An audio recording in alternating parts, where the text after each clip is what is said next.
Good day, everybody. It's 88 Fantastic coming to you Wednesday, February 2nd, 2019. Excuse me. A quick look at the market before. I got four articles for you guys, and as promised, we got a handful of Ethereum faucets to have a quick look at. So this is just a quick graph of the overall market cap for the last little while here, 6 weeks or so. And as you can see, in the last week, we've had a really nice gain. We've gone from 111 back up to the 120 mark. Hopefully that's where we stay, as we've had a little bit of fight back and forth instead of our regular dump. Normally we would see that dump come from 120 back down to 105, 110-ish. So it's held for a week, so let's hope that's where it stays. Let's have a look at our top 20. Bitcoin's still at 36.26. It's been going back and forth, about $50 back and forth on a daily average. Ethereum's had some nice gains over the last couple of weeks. It wasn't that long ago. Ethereum was hovering at the 100 mark. EOS has had a really nice week. Litecoin is still moving strong. Bcash is slowly, finally starting to slide out, even though it's had a nice gain this week. Stablecoin Tether, Tron, Stellar, Binance Coin, which is really nice. Like, I'm so happy Binance Coin knocked out fake Satoshi out of the top 10. So what can we see over the next week or so? Looking at the market caps, EOS, Litecoin, Bcash, Tether, these can all flip-flop spots here because their market caps are so close. Then we got Tron, Stellar, BNB, BSB, and Cardano. These could also flip. I was thinking to myself last night, this is like a horse race, you know, and everybody's constantly switching spots right now. And right now, Bitcoin's been out in the lead, and Ethereum's been chasing its tail for so long. But it's nice to see that the market's actually held. So, who are the other ones here I wanted to talk about here? Dash and Neo. Dash and Neo, look, I mean, just outstanding these last couple of weeks. So, Dash about maybe a month ago was at around the $62, $65 mark. Neo was at around $657. So that's nice to see there. So let's get on to some news. Roger Ver attacks Bitcoin BTC, accuses the world's top cryptocurrency of censorship. And this is to AMB Crypto article. Fucking advertising, get out of here. The CEO of Bitcoin.com and outspoken advocate of Bcash, Roger Ver, has been known to launch bitter attacks against Bitcoin in support of what, according to him, is the true rendition of Satoshi's intention, Bitcoin Cash. First, my comment on that is not a single person on this planet knows who Satoshi Nakamoto or the group of Satoshi Nakamoto, who that person or group really is. So every person that comes out and says Satoshi's vision, you should slap them upside the head. If you've never met them and you're putting your view into somebody else's words, ridiculous.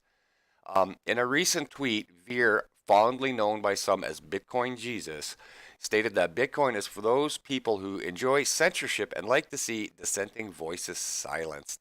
He added that the 18-month-old product of the Bitcoin hard fork, Bcash, is the true cryptocurrency for liberty, financial sovereignty, and open discussions. Actually, what it was is for you and your buddies to take everything that you have made in the space and you try to dupe all of the exchanges and all of the OG Bitcoiners into getting more Bitcoin through your Bcash and fake Satoshi. And when all the exchanges said no, it cost you. So here's Ver's tweet in its entirety. Actually, it's exactly what we just talked about here about sovereignty.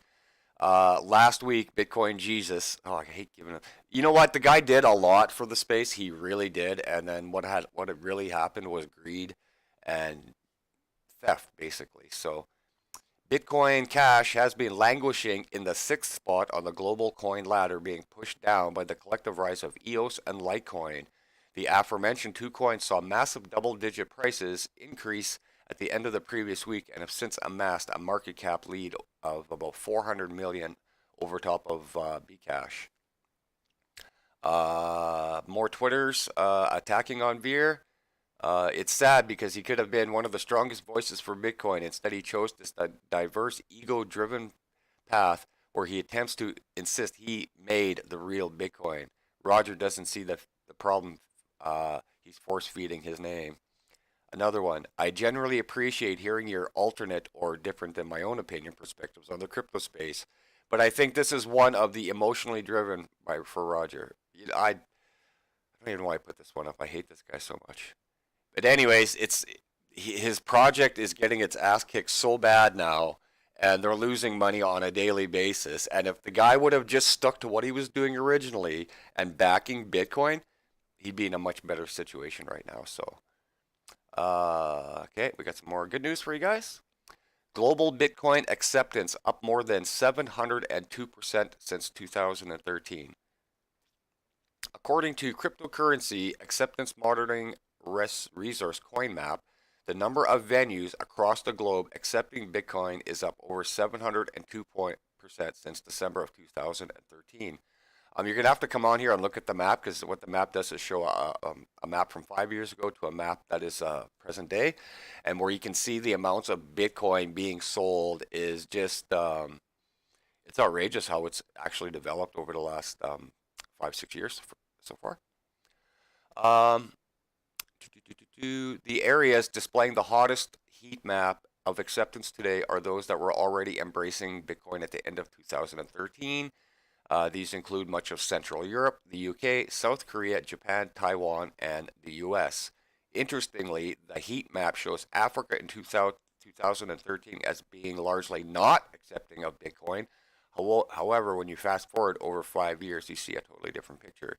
So now we start to see it in it's being accepted in more areas like Colombia, Ecuador, Venezuela,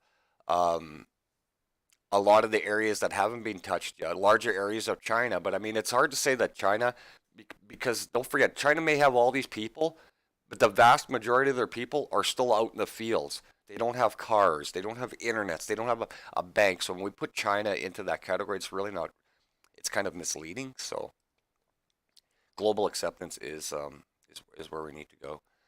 Next state of good news, we've got China, new guidance to implement blockchain in agriculture finance section, and this is courtesy of Cointelegraph. The Chinese government has issued the guiding opinions on rural service revitalization of financial services. The new framework is part of a plan to improve efficiency of financial services over the country's rural revitalization program. Oh my God, missing teeth, and I can't even spit out the words. Applying blockchain in agriculture finance will perpetually streamline the collection of sharing of agricultural data.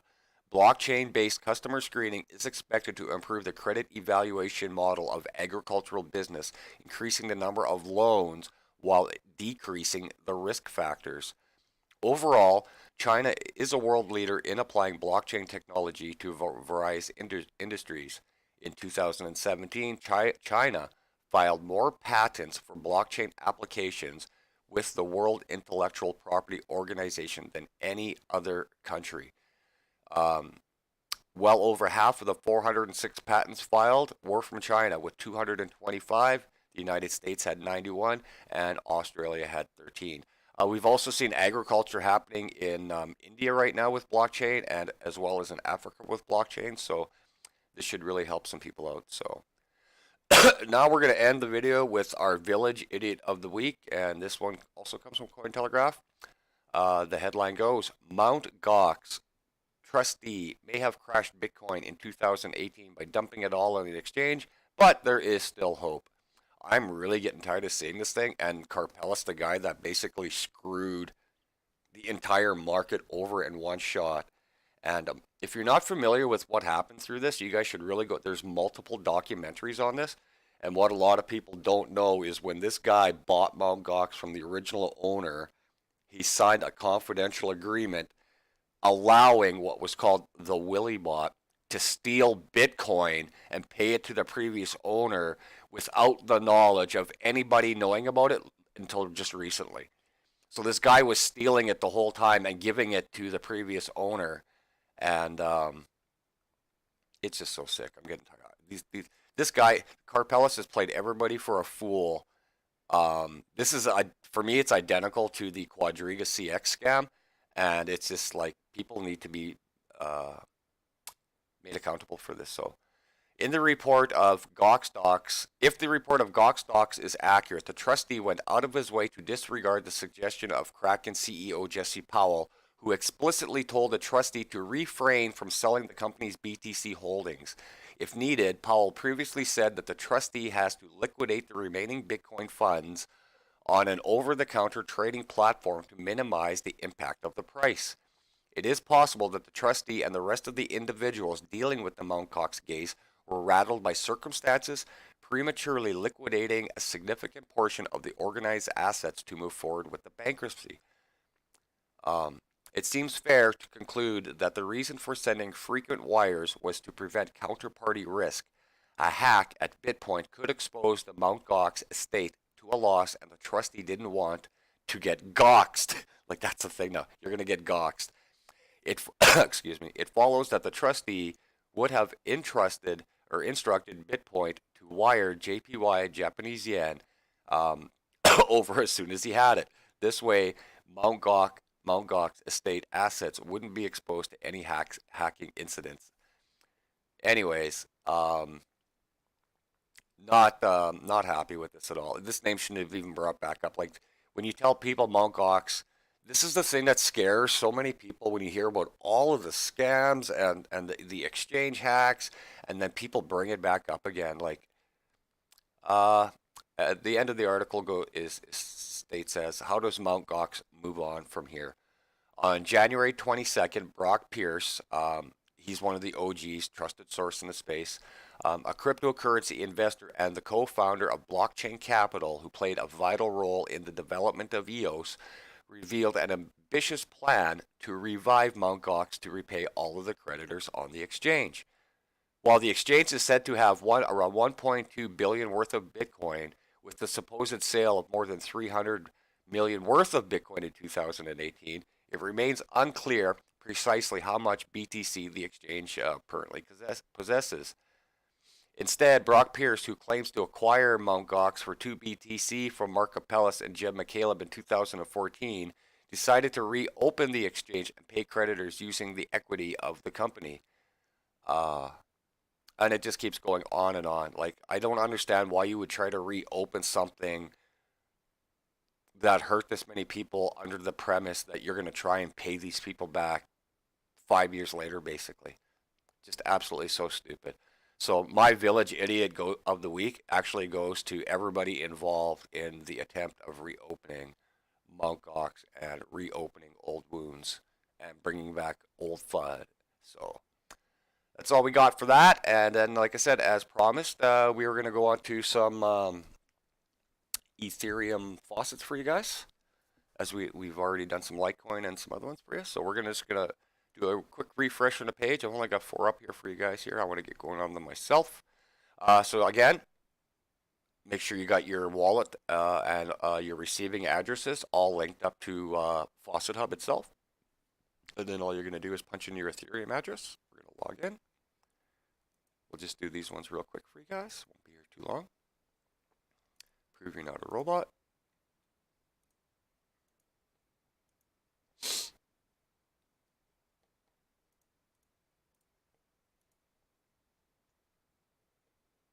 Hopefully everyone's staying warm out there. It's only minus 20 here today, so we've seen as the market's gone up, the weather's gotten better here, so hopefully it stays.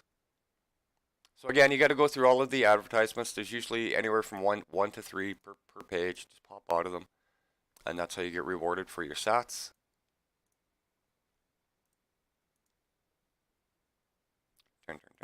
One more to go. This one might take a couple seconds. And don't forget to stay tuned for Saturday as I do the update on my weekly 50K Dream Faucet. Had a having a really good week of collecting. Come on, baby. This URL just seems to take forever all the time. So we'll just refresh everybody else while we're waiting.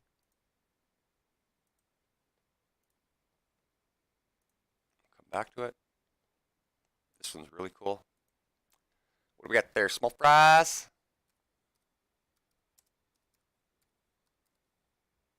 Bang that out. Boom. 1,000 sats added to my balance. So on this one here, there's a limit you got to get to, and then you send it to your Faucet Hub wallet. Oh, we're done here now. We can get out, get our link. Boom, 276 gwei added to my wallet. Super simple. Same thing here. Got our address in there, our ETH address. Go through a couple of advertisements.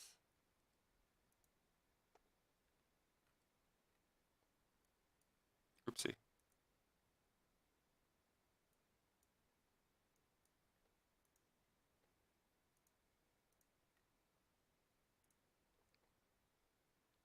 So if you guys got any projects or anything you're looking at, like I said, I'm just trying to find news. I would really like to get going on some live streams and have people come on and ask questions. To me, just to go through the news is a little bit on the boring side. It's just, there's so many people doing it right now. But to actually get somebody on a live stream where you can come and ask questions and not, and my channel's not monetized either, so all of these other channels, most of these people rely on you donating them something, whether it be Bitcoin or something through Patreon or the chats. I'm not into that. It would be nice, but you know what? We need people to get into the space and not the people that have been in here for 2 years already waiting for 817 gwei. Add it. Thank you. We need new people in the space. We don't need more people talking about the same thing over and over. And all of the podcasts and all of the streams, they're repetitive, and we're not getting anywhere with repeating the same thing over and over again. So, oh, there's me, car trouble. That's what happens when it's minus 50 for a week. So that's what I'm looking to do. I'm looking for you to come in, like, sub, and share, and start bringing people.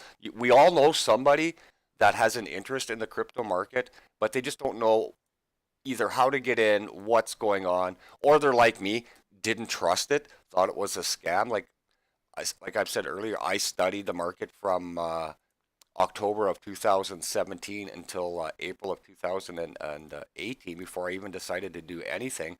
So I watched the market go up and down and back and forth, and I've watched everybody make money and get more people even get crushed, right?